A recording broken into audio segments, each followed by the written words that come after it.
I was so impressed. She had been on a sailing boat for 3 weeks, and she just stepped out and had this amazing speech, as always. She was talking a lot about having everyone involved in the climate change discussion, and I think that was a very important message. I think we should work more on involving everyone. For example, today at COP, the indigenous representatives had a meeting with the COP presidency, and I think that's also a question we could talk more about in the Nordic countries.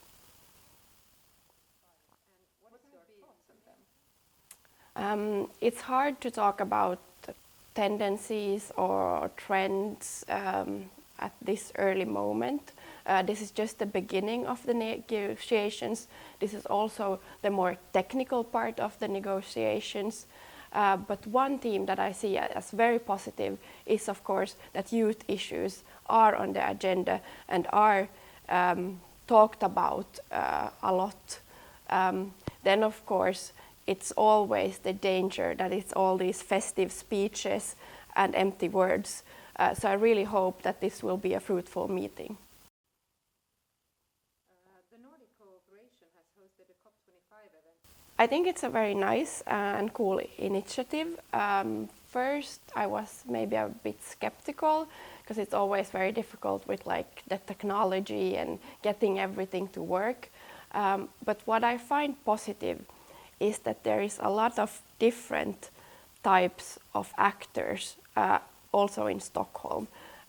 There are climate researchers, there are businesses, there are youth organizations, and also a youth climate movement in the same place.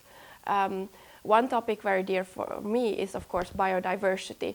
And I think that the link between climate change and biodiversity has also been brought up a lot in Stockholm, which is positive.